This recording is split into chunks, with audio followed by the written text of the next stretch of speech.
Good evening. My name is Todd Green. I am an associate professor of religion at Luther College in Decorah, Iowa, and I'm also the interim director for the Center for Ethics and Public Engagement.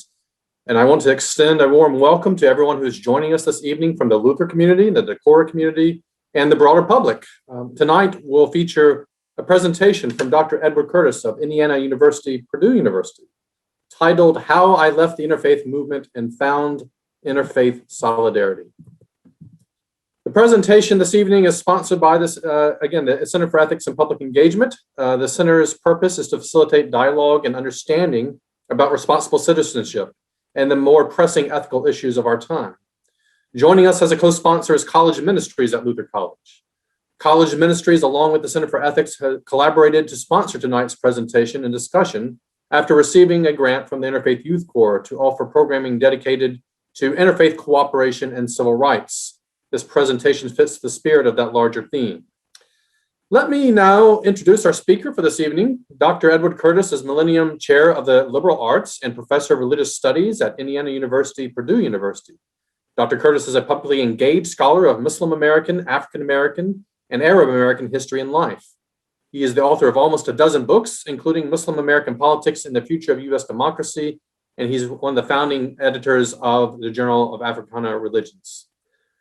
The format for this evening will feature a brief 20 to 25 minute presentation by Dr. Curtis, and this will be followed by a couple of follow-up questions from me as the moderator, which will in turn be followed by Dr. Curtis fielding questions from the audience. So if you are tuning in right now to this event live and you would like to submit a question, you are welcome to do so at any time by using the Q&A feature on Zoom, and we will endeavor to address as many questions as we can.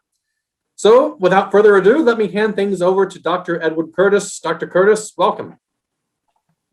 Dr. Green, thank you so much. Thank you, Dr. Green. It is a pleasure to be with all of you. I know there are people from various locales joining us tonight, but I wish I could be in Decorah. My spouse has spent a lot of time in your place.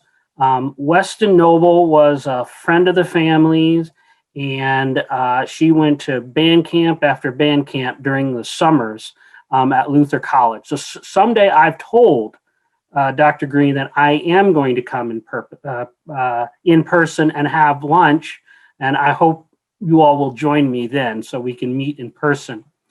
I want to just talk very briefly about my scholar activism, and I'm going to talk more as an activist than as a scholar of the interfaith movement. And I want to, it's very typical in the interfaith movement to sort of give you a little background about who I am and why I came into interfaith activism. So I'm from Southern Illinois, and I grew up in part at First Presbyterian Church in Mount Vernon, Illinois. And I was a religious kid. I loved religion. I especially loved singing. I gave my first solo when I was 10 years old in front of the whole congregation.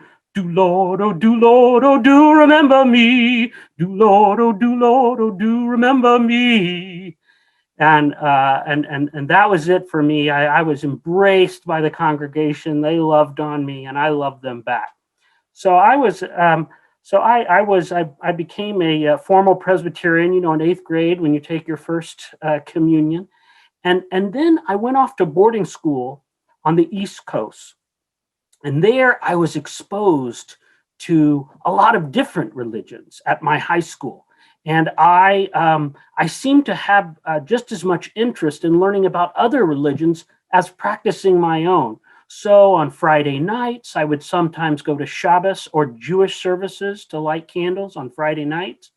And I got to visit Japan and visit Shinto shrines and Buddhist temples in Nikko and other places in Japan. I got to study different religions. And I became a practitioner at the time of Zen Buddhism and became the student manager of the Zendo, the place where people did Zen meditation at my high school. So I just loved religion, just religion in general, all of them. I never left the church, but I also learned about and partook in practices from other religions. When I got to college, however, that's when I started to study Islamic religion. And I've been studying Islam since I was 18 years old, in Vernon Schubel's Intro to Islam class at Kenyon College in Gambier, Ohio. I studied abroad during my time at Kenyon, living with a Palestinian Muslim family outside of Jerusalem during the tail end of the first Intifada, or revolt, against the Israeli occupation. So I went on to graduate school after that. I continued to sing, except at this in St. Louis, I sang at Second Presbyterian Church, not First Presbyterian, and sang around town. But I also studied with a man named G.J.A. Lubbe, L-U-B-B-E. He was a professor at the University of South Africa. He also happened to be the longtime leader of the World Conference on Religion and Peace South Africa chapter. He was an Afrikaner minister, a Christian minister, Dutch Reformed, who was defrocked by the church for arguing that the church had abandoned God by supporting South Africa, and that it was no longer a genuine religion. And so he was defrocked for that, and he became a professor as a way of making a living.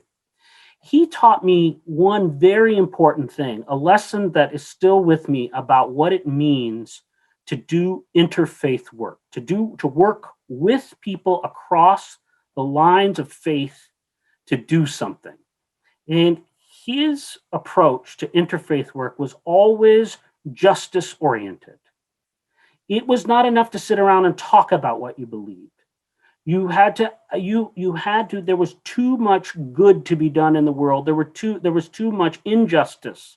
The people of faith, he believed, should unite and fight injustice and fight for justice. And so that was a lesson that I've always come back to, but with an interregnum, if you will, with an interlude. And I want to tell you next a little bit about my involvement in the last decade with the corporate funded and foundation funded interfaith movement. In the last 10 or 15 years, there has been a lot of attention paid by various philanthropic foundations towards interfaith cooperation. And one example of this is the group that is funding my visit here today, the Interfaith Youth Corps, established by Ibu Patel, about whom I write in my book, Muslims in America, A Short History. So the United States government also became involved in funding interfaith dialogue and education, not just in the United States, but also abroad. Seeing interfaith as a way to make peace, have people get to knowing one another. Traditionally, the approach of many of these kinds of interfaith movements is on volunteerism. That is, getting people of different faiths together to volunteer in their communities and do some sort of public service. And of course, there's nothing wrong with that. That's great. The problem for me came as I became more involved in this movement, that I increasingly had to set aside my most cherished social justice commitments in order to participate, in order to have the privilege of participating in this kind of interfaith work. I became deeply involved in the corporate interfaith movement here in Indianapolis. I wrote a feasibility study for the largest interfaith group here in town in Indianapolis. I developed a course for IUPUI on the interfaith movement, and I became AmeriCorps' interfaith service corps supervisor on the IUPUI campus, supervising students who were paid by the government indirectly to do interfaith service. So I've seen this movement from the inside and know a lot about it from that perspective. But one year, as I was also doing some of my other activism work especially for the freedom of the Palestinian people from military occupation, I was ostracized and basically kicked out of the movement. I won't go into the details too much, but I'll mention this. A group of Palestinians and and by the way, I'm an Arab American, but I'm Syrian Lebanese, not Palestinian. But a group of Arab Americans and I, both Christian and Muslim, we wanted to participate in the Festival of Faiths here in Indianapolis. And this is a story that's covered, that was eventually covered by the press. We proposed, we had a good proposal. The proposal was praised. But they said that because of the particular one of the groups that was sponsoring it, called Christians for Peace and Justice in the Middle East, that the problem wasn't the proposal, the problem was the people who were involved. Because this particular group had, according to some of the leaders of this Center for Interfaith Cooperation, that they had committed anti-Semitic or anti-Jewish acts in the past. This was long before I ever became involved. And of course, the students that were involved in this, we had no, some of this stuff happened before they were born. But because it was labeled, the group was labeled, we were not allowed to participate. And that was when that was too much for me. But in leaving that interfaith group and in charting my own course, that then freed me to do the kind of interfaith work that that really speaks to my own heart and my own thirst for justice, which I understand to be not a nice sort of thing at the side of Christian faith. I understand that thirst for justice to be at the center of what it means to be a Christian. That it's not some nice add-on.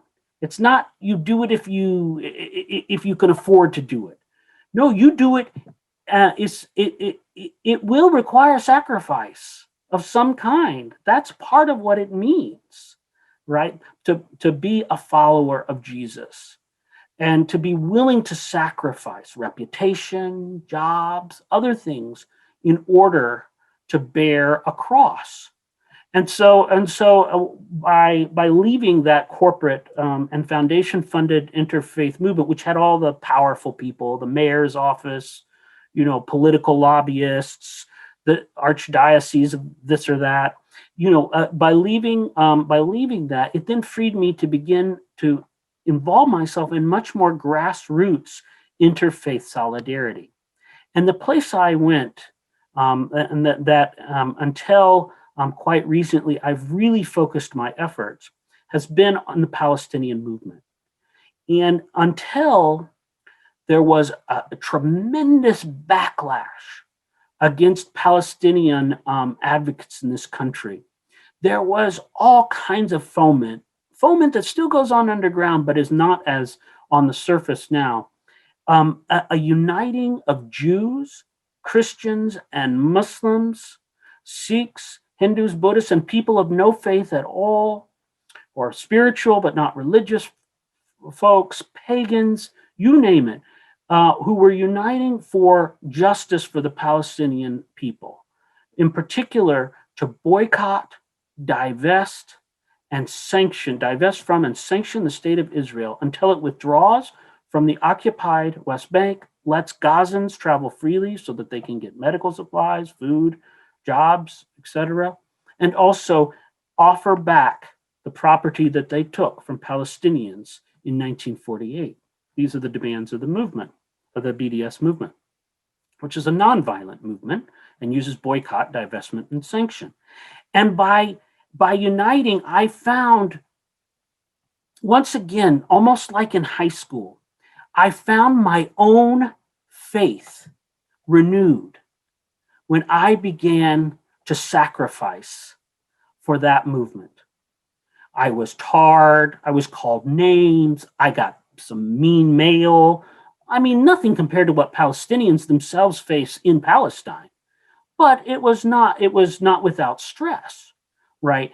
But I found that by cooperating with, for example, Jewish Voice for Peace, which is an anti-occupation Jewish group, okay, with Friends of Sabeel in North America, or FASNA, with American Muslims for Palestine, and many other groups, including some mainline denominations like United Methodist Kairos Response, for example, and Presbyterians, and there are Episcopalians and Disciples of Christ, so many others who have joined this movement, including some evangelical Lutherans, ELCA Lutherans.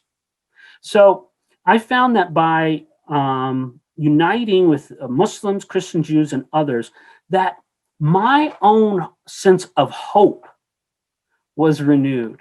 I know this. I know this in my bones. I've been taught this since Sunday school when I was a kid, that if you're willing to put aside a desire for money, a desire for fame, a desire for safety even, and to sacrifice following the path that you know is right, but perhaps inconvenient or threatening, makes you vulnerable, makes you unsafe, but there is a joy to be had in that place. Whereas to simply set your deepest held values aside and cooperate for the sake of getting to know people of other faiths who will then like you as long as you toe the line and you don't contradict them, or you don't argue with them about justice or about ethics, that deadens faith. The interfaith, if that's the interfaith movement, then that interfaith movement should perish. But if the interfaith movement leads to more justice and love for all people, including working through the hard issues like Palestine, like anti-Black racism, then that will ultimately, from a Christian perspective, it's not just that this is more practical, this is what we want.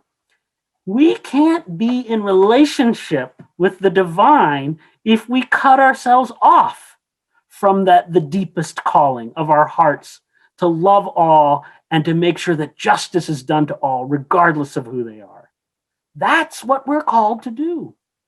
So that's where, and I want to say too, before I conclude my sort of opening remarks here, and we get to some conversation, that I was very fortunate and grateful that from a very early age, that I was able to meet people of different religious traditions and study those religious traditions. I was very privileged in that way. Not everyone lives in a place where that's possible. Not everyone has the time and resources to travel, to meet others. And so, insofar as the more corporate and foundation-funded interfaith movement gives people an opportunity to simply meet, shake hands, share a meal, chat with people of another faith, especially if you've never done that before, there's nothing wrong with that. But that's the beginning of an interfaith journey. That should not be the end. That's not good enough. In fact, if we are satisfied with that interfaith movement, where we just, oh yeah, I like Jim, he's nice, he's a good Lutheran, if that's all we get from it, it's not worth our time and energy. And it's certainly, from a Christian perspective, it does not help us cultivate a deeper relationship with God. It is only through coming to know people more deeply in the struggle for justice and for God's kingdom. That's how that the interfaith movement can buoy, can bolster, can fulfill our own faith. Okay. So I understand. So I think it's great as a beginning, but when our corporate and foundation funded interfaith movements get in the way of justice rather than help us achieve justice, that's when we have to leave them and form our own grassroots movements and do our own thing, so that we can fulfill our values, no matter whether we're Christian or not Christian, whether we're religious or not religious, but to fulfill the deepest human values that call to us all, to be wanting to be treated the same way, to have freedom of movement, right? To have freedom from want, to have safety from violence, those things that we all want for each other, but it's hard to do them. And faith has to be an avenue, a pathway towards those things. And if it's not true faith. So Todd, I'm going to leave it there and let you ask me questions and let other people ask their questions too. Well, Dr. Curtis, thanks for your opening reflections, very thought-provoking. And for those of you who are tuning in live to this event, you are most welcome to submit a question to Dr. Curtis using the Q&A function on Zoom, and we will get to as many of those as we can.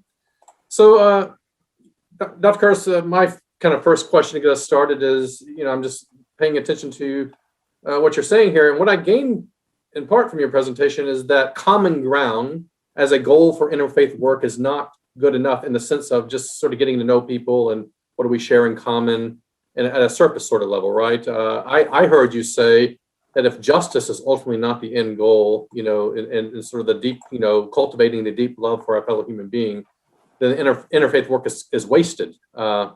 You may have used stronger words, and I think you used the word perish. So what would it take to change the culture within many interfaith organizations and movements when it comes to recalibrating the goals of this work? Well, we can learn as US Americans, we can learn a lot from African American philanthropy. Notice that in many of the most successful Black institutions in this country get their money, their funding from the Black community. They don't take Ford Foundation money, right? I mean, and in fact, until the 1960s and 70s, many institutions, save a lot of the freedmen's colleges and universities, right, didn't have the advantage of even going for white money. So looking at the way in which, depending on ourselves to fund our movements, okay, that would be a major step forward. And one of the things that we can see is, one of the things we have to take care is that when our NGOs, our non-governmental organizations, become isolated from the grassroots and sort of are independent of the grassroots, don't have to rely. They got enough money from major funders, from a couple funders, that they no longer then have to rely on the people broadly, right? That's a warning sign that our interfaith organizations are not healthy. Okay. And so that would be my first thing is follow the money, and there's no reason why Americans continue to give incredible amounts of money to their religious congregations. Religion remains the number one source of the charitable dollar in the United States.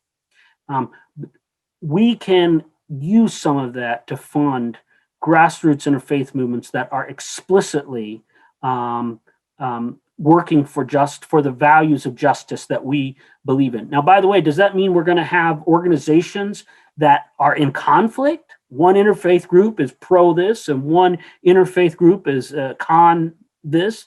Yes, of course, that's going to happen in a democratic society.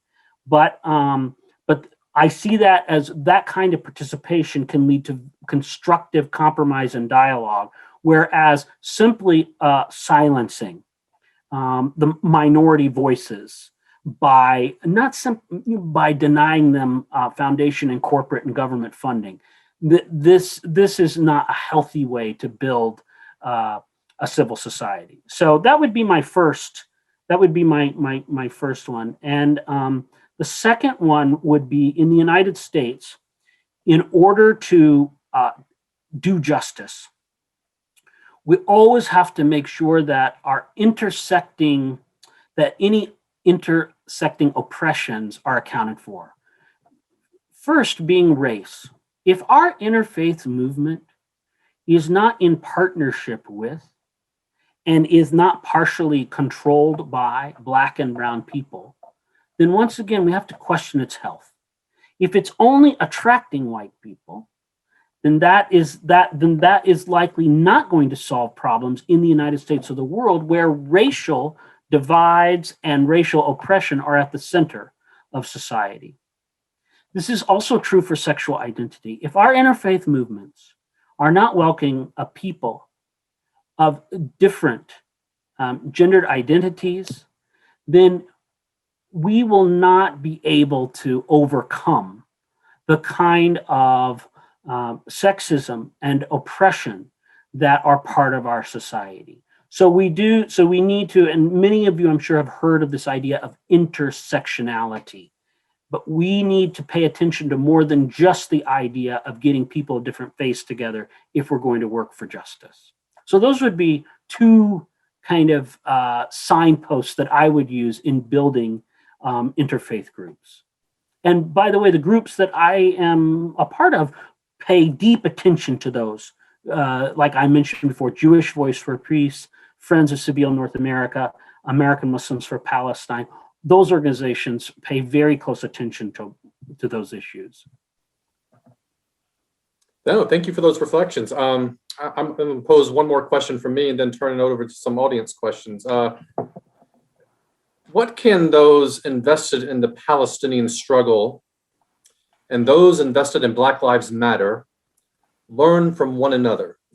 So for example, are there lessons to be learned from the challenges Palestinians have faced with the Israeli military apparatus that can be applied to Black Lives Matter activists who find themselves facing militarized police forces here in the United States, some of whom have maybe even trained with or alongside Israeli military? And then where does interfaith get involved in both of these movements? Well, interfaith activists already are involved very much, and also people who are not who very consciously identify as non-religious as well, because one of the important sources of energy coming from Black America is a sort of revolutionary voice, which may be spiritual but not religious, often Marxian in tone.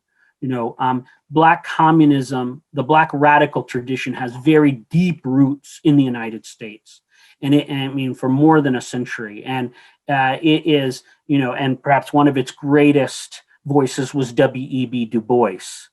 And so what's interesting is that generally speaking, Black radicals are oftentimes very happy to partner with and ally with people of faith to work for common goals. So we have this we have this connection. And in this case, we have a group called Black for Palestine, and we have Black Lives BLM, Black Lives Matter.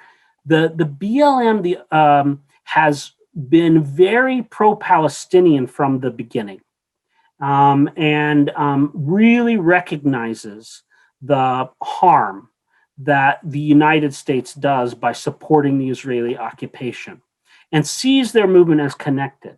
Now, there have been criticisms of the idea of seeing these as the same movement, but I don't think that any activists are saying that it's the same. The activists with whom I work are saying that we're in solidarity with one another. We will fight with and for one another. We are not the same, but we will show up for one another and with one another. So we have Black for Palestine. And then, of course, we've got a lot of Palestinian activists who are also involved in Black Lives Matter. In St. Louis, for example, there were some of the greatest energy that was coming from outside the Black community in Ferguson was from Palestinians, Arabs, and Muslims who were there on the ground and doing work and putting their bodies on the line.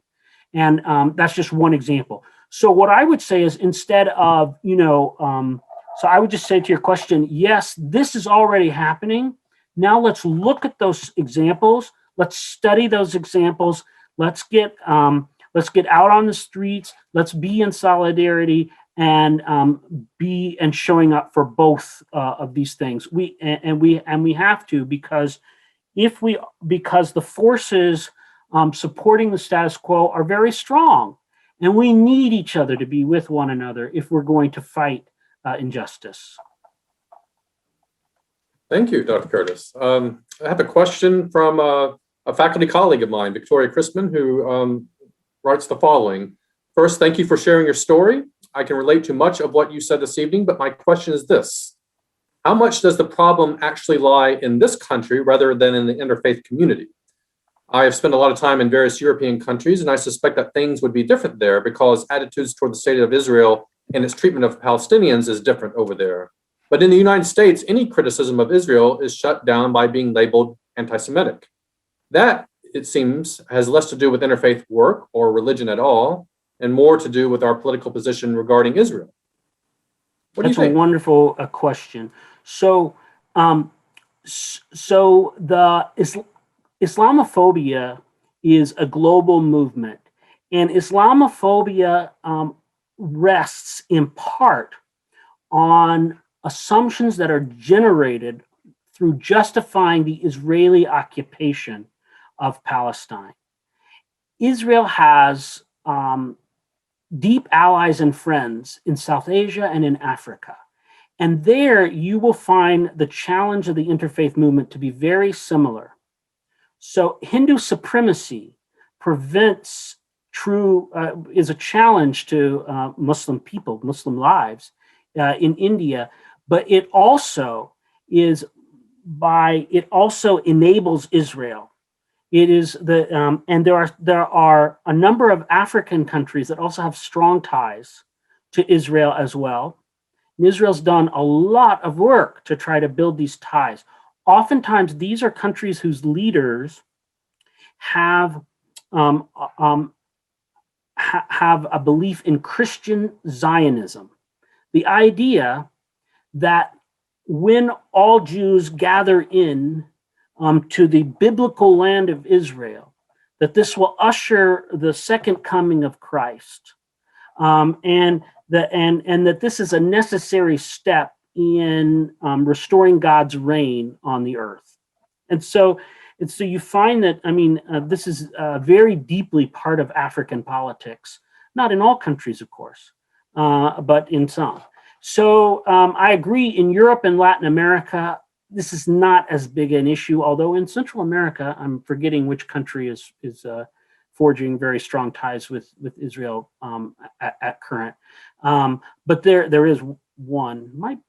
I've just forgotten. But I think, those are, you see in the rest of the world, you see really strong support for the idea that the Palestinians are Muslims who are terrorists and need to be opposed. And that by certain kinds of evangelical Christians in Africa and by Hindu supremacists in India, including the current government, by the way, which is a BJP government. Thank you. Picking up on this thread, another question from a Luther College student, Ashley Schultz, who asks, how does the interfaith community and activists involved in the Palestinian cause deal with and respond to the accusation that to be anti-Israel is to be anti-Semitic? And this is a very powerful definition of anti-Semitism, which was endorsed by the former Secretary of State of the United States, Mike Pompeo. It is one that you will see talked about, for example, in many the Institute for the Study of the New Anti-Semitism or something like that in Bloomington, Indiana University, Bloomington. It is if you are anti-Zionist, then you are anti-Semitic, is the argument. And it's the conflation of two things. I love what Rabbi Wise from Jewish Voice for Peace says about this question, and she says, I've seen her in person. She says, "Are there anti-Semites among the anti-Zionists? Of course there are. Yes, there are, without a doubt. Does that mean that anti-Zionism itself is fundamentally flawed?" And she would say no. No.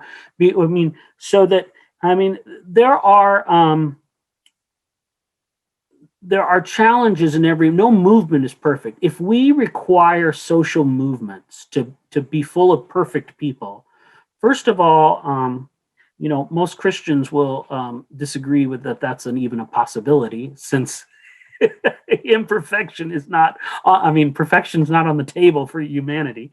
But it's also quite impractical. What happens is that people who are oftentimes weaker in a society get blamed for and suffer the consequences of their prejudices more than people who have power and can get away with it. And of course, we have no better example of that than Donald Trump and many of his closest supporters.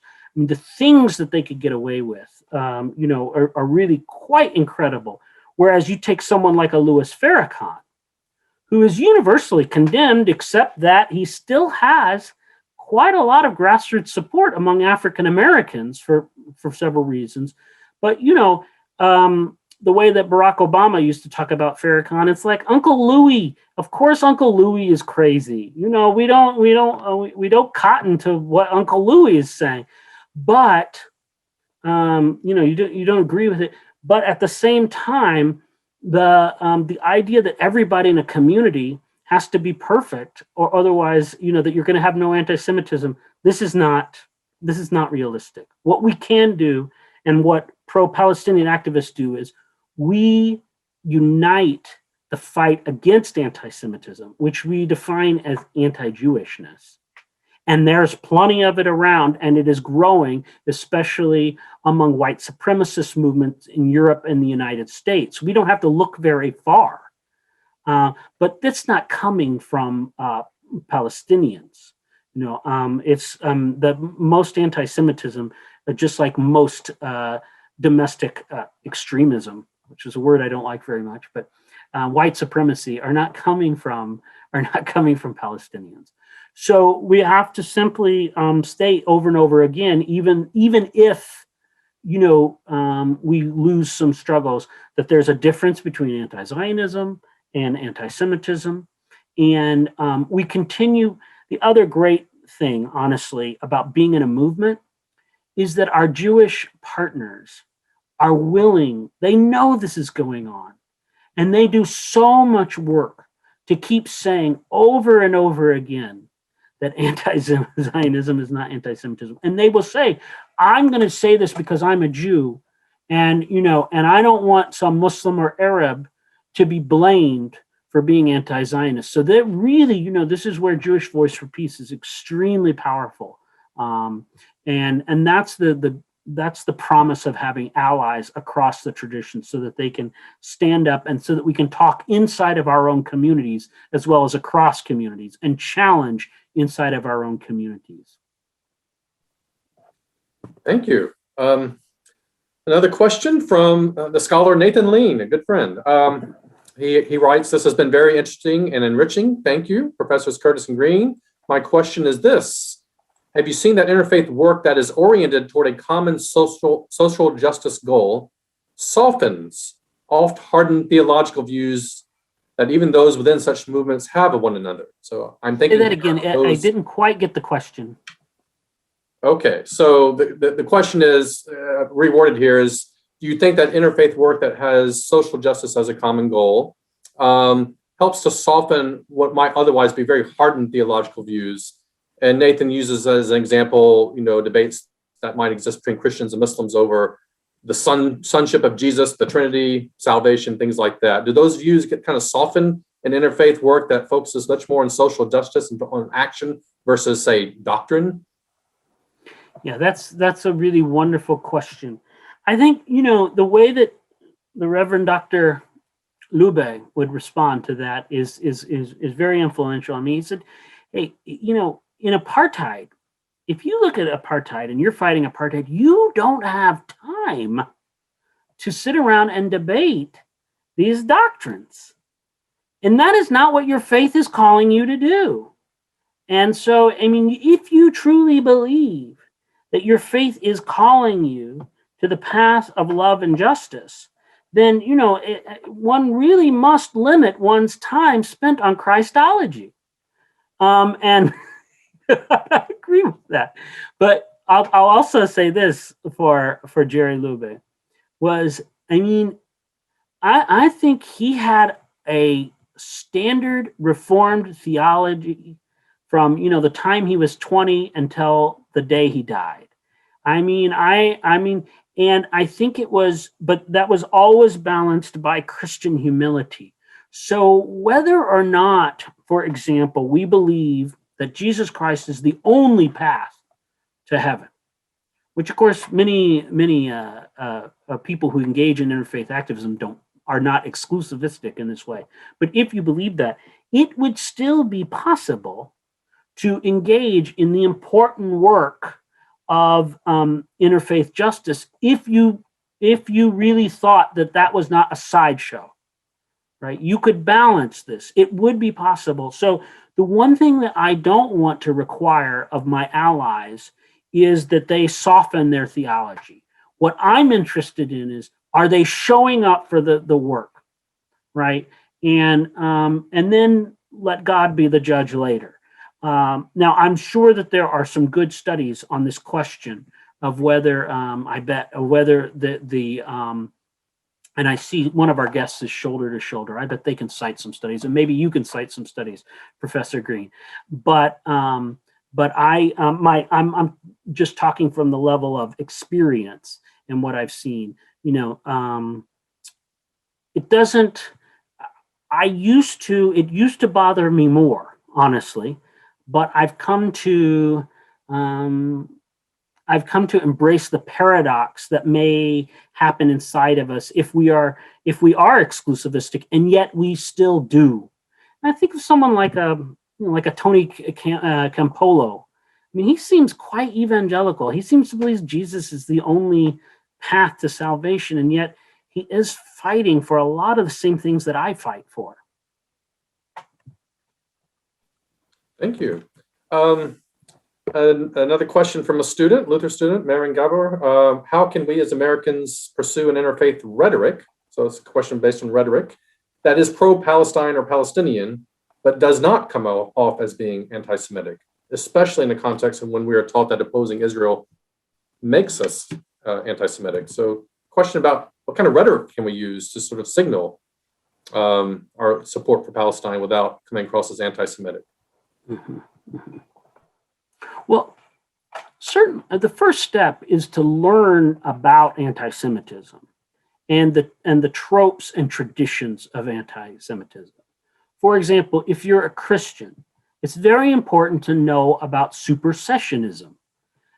This is the idea that I was taught as a Christian, that the New Testament, redeems the Old Testament, that Jesus brought love to replace the law that was in the Old Testament.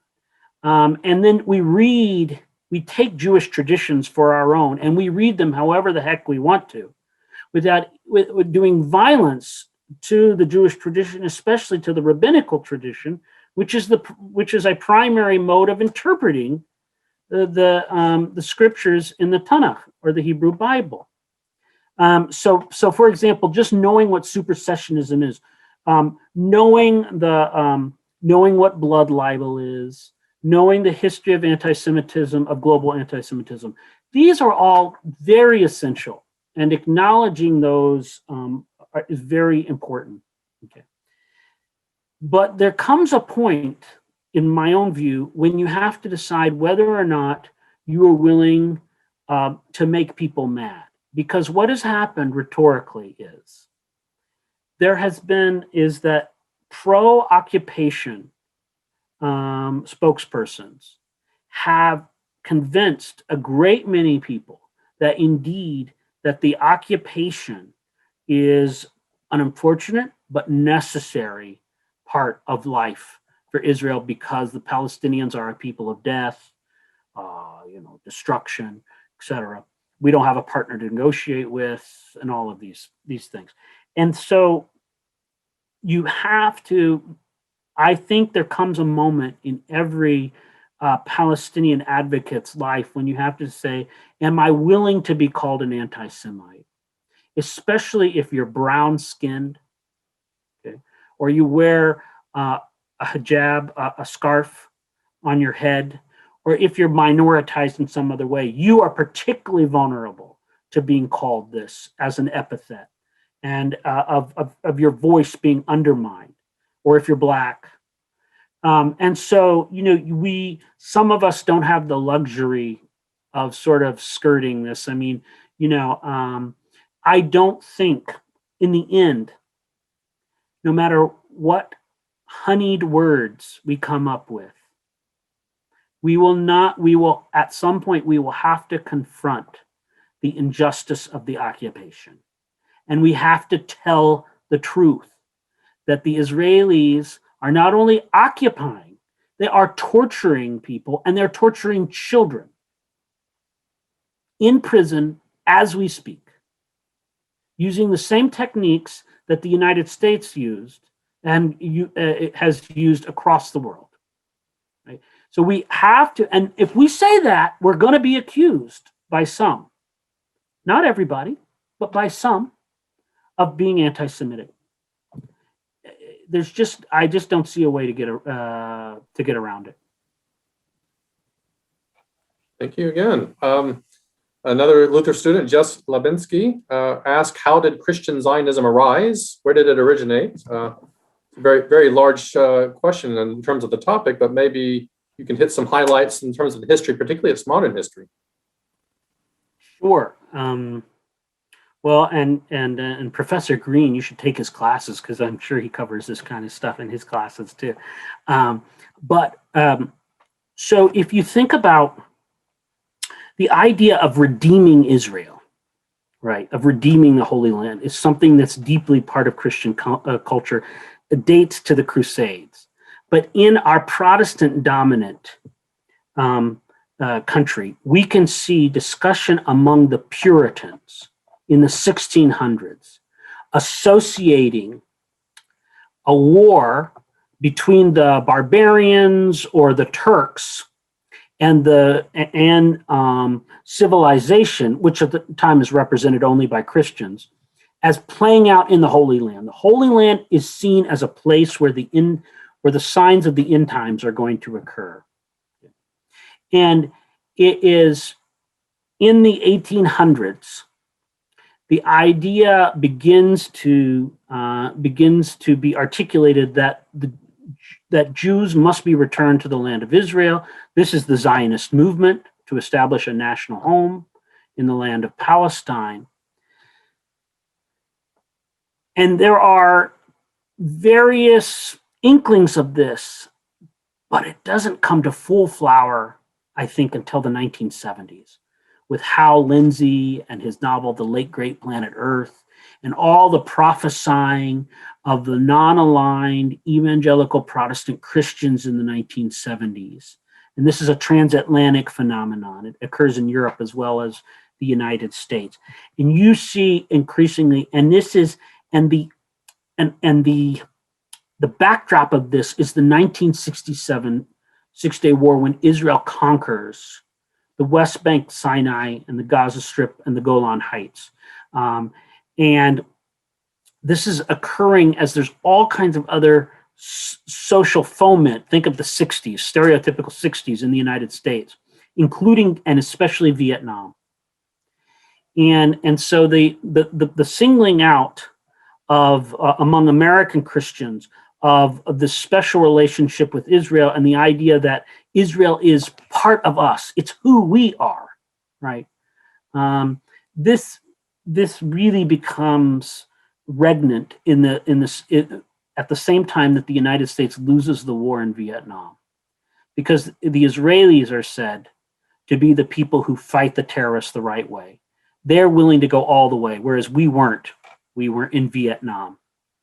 And so there's an association of the American Christian self increasingly at that time with Israel. And that really, so what is a small minority, kind of theological movement really blooms into a popular theological movement at that time.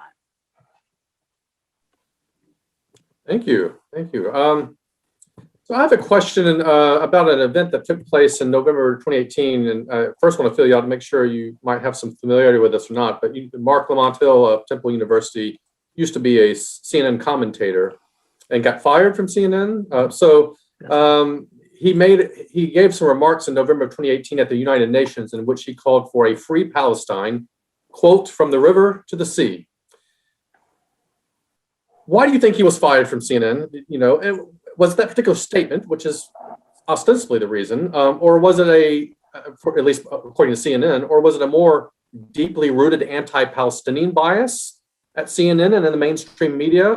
Could we go so far as to say anti-Palestinian and anti-Black? And what does it say that CNN fired Mark Lamont Hill while it regularly privileges anti-Palestinian and anti-Muslim voices such as Rick Santorum or lately John Bolton? Yeah, well, I think that in a lot of ways, the answer I would give is just implied in your beautifully worded question. I do think it is absolutely a crossing. I mean, it's to be expected. As I said before, I mean, this is not an easy position to take. One of the things that Palestine activists would point out is you will find a lot of people, a lot of liberals who are progressive on everything but Palestine, and this is where it stops. And so, but you're absolutely right to point to the fact of Mark Lamont Hill's race as a factor here. Also, the problem with this anti-Zionist position, so from the river to the sea, as you said, this is a key concept.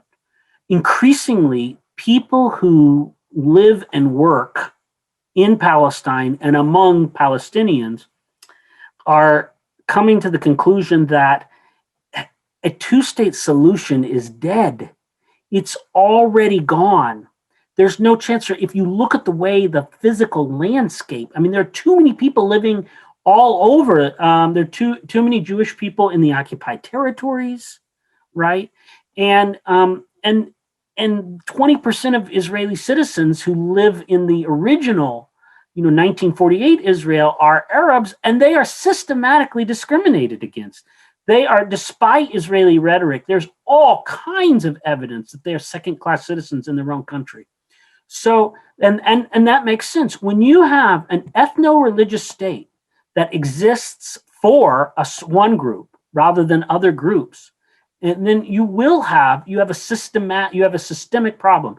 So what is the official position of many pro-Palestinian advocates is to advocate for democracy. The people of Israel and Palestine, all of them, should determine the future of their state, and this is the fear of many people who are committed to the idea of a specifically Jewish state. Is that if democracy were allowed, if there were actual democracy and people were allowed to determine the shape of the state, the majority might vote for one state, Israel-Palestine, with many religious communities, with Jewish, Christian, and Muslim communities inside of it. And in many ways, increasingly, that is the most practical solution in terms of sharing resources. And we have to remember, this is a small country, so it's not like the United States. So that is a very frightening idea. And I think, honestly, it's deeply frightening. And I understand why it would be if your Jewish identity is tied most closely to the existence of the state of Israel. If you associate your future, the future of your children and your children's children, with the health of a Jewish majority state in Palestine, then one can understand how that would bring about an existential crisis.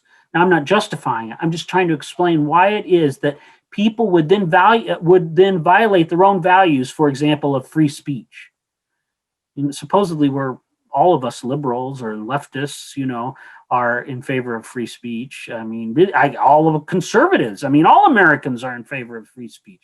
But I mean, but when it comes to this kind of free speech, we want to limit it because it is so dangerous. And I also take it. This is why so many of us who are in favor of the peaceful boycott, divest, and sanction movement, why we have been targeted and harassed, because it's the idea that is so powerful that it must be snuffed out by those who want to support a Jewish state. Thank you. We have time for one more question, I think. It won't be a lot of time for a response, but you can at least maybe start. And this is a question from Guy Nave, a member of the religion faculty here at Luther. He said, thanks you for his presentation. He writes, while I strongly agree with your emphasis on justice as the focus of interfaith work, I wonder if we foregrounded the language of liberation as well as justice, if it would help religious practitioners to examine how their particular religious tradition, especially when that tradition operates from the center of imperial power, is complicit in the oppression of marginalized people, and if it would help us join with people of multiple religious traditions to advocate for the liberation of all oppressed people. So what do you say about this idea of incorporating the language of liberation and all the connotations that? No, I appreciate that. My quick take, and it's just a quick take, is that justice is a more universal concept around which Jews, Muslims, Christians, Hindus, Buddhists, Sikhs, and others can rally. Liberation seems to me to be something that is more specifically Christian.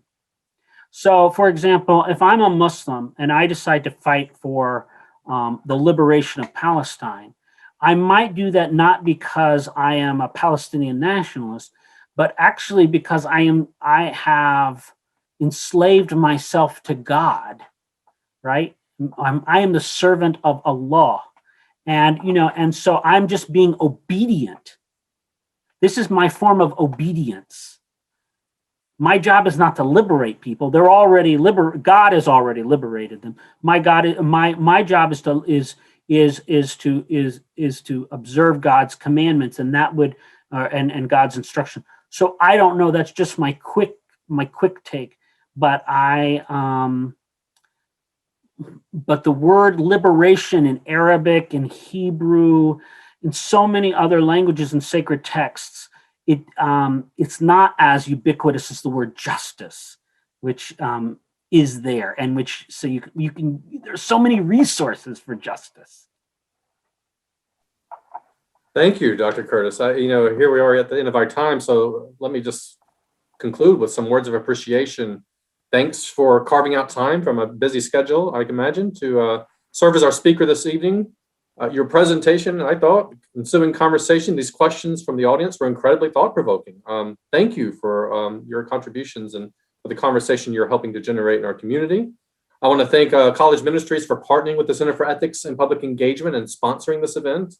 Finally, thanks to all of you who've tuned in this evening. If you tuned in late, or if you know of others who wanted to view this event but were unable to do it live, you will be able to find a recording of this event in a few working days at luther.edu/events. It's the same link that all of you used when you came on to connect this evening via Zoom.